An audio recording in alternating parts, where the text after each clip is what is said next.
semester 4 Universitas Swadaya Gunung Jati, Fakultas Ekonomi dan Bisnis, jurusan Manajemen Sumber Daya Manusia. Pada video pembelajaran kemarin, kita telah membahas tentang human capital atau modal manusia.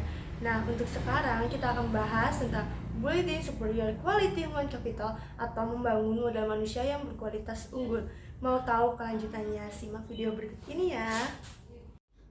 Building superior quality human capital atau membangun modal manusia yang berkualitas unggul. Human capital management. Di sini terdapat 7 human capital management. Yang pertama SDM, yang kedua SDM unggul, yang ketiga investasi pendidikan untuk SDM unggul, yang keempat variabel penting SDM, yang kelima pentingnya manajemen SDM, yang keenam penekanan kualitas SDM, dan yang ketujuh kebutuhan SDM di Indonesia. Pertama-tama kita akan bahas tentang SDM.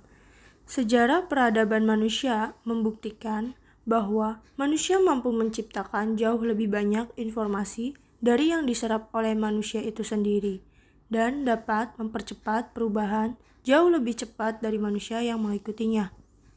Yang kedua yaitu SDM unggul. Jika suatu bangsa ingin maju dan sejahtera, maka bangsa itu memprioritaskan investasi pembangunan SDM untuk mencapai tingkat nilai yang tinggi dan tersedianya SDM yang unggul. Yang ketiga, investasi pendidikan untuk SDM unggul. Pembangunan human capital melalui investasi pendidikan oleh pemerintah, swasta, maupun masyarakat penting untuk mempersiapkan masa depan bangsa yang lebih baik lagi. Yang keempat, variabel penting SDM. Variabel penting dalam SDM adalah kemampuan, sikap, nilai-nilai kebutuhan, dan karakteristik demografinya. Variabel tersebut menurut Gomez dipengaruhi oleh lingkungan seperti norma dan nilai-nilai masyarakat, tingkat pendidikan, dan peluang yang tersedia. Yang kelima, pentingnya manajemen SDM. Sifat SDM selalu berkembang dinamis, baik jumlah maupun mutunya. Maka, untuk memperoleh keseimbangan antara SDM yang tersedia dengan tingkat perkembangan ekonomi pada tahap tertentu, diperlukan manajemen SDM yang tepat pada tingkat nasional dan daerah. Yang keenam, penekanan kualitas SDM. Di sini terdapat 3 penekanan kualitas SDM. Yang pertama yaitu kualitas spiritual, yang kedua yaitu kualitas masyarakat dan berbangsa, dan yang terakhir yaitu kualitas kekarya. Yang ketujuh atau yang terakhir, kebutuhan SDM di Indonesia.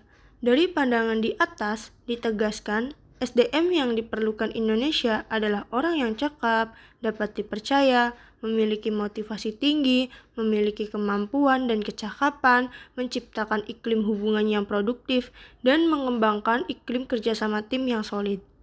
Human Capital dan Manajemen SDM.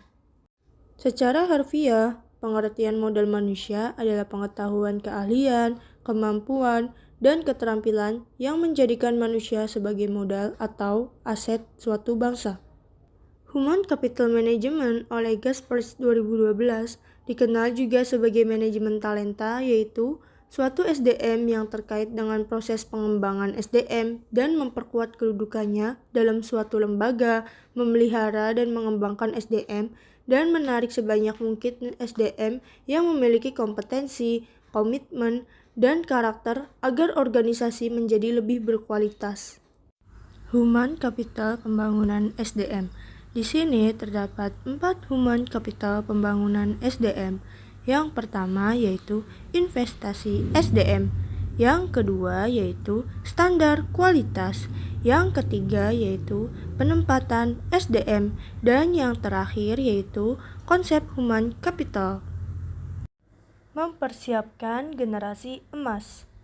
Anak yang sehat dan cerdas merupakan bibit generasi emas di masa yang akan datang. Itulah sedikit pembahasan tentang building superior quality human capital atau membangun modal manusia yang berkualitas unggul. Kurang lebihnya saya mohon maaf. Sampai bertemu di video pembelajaran berikutnya.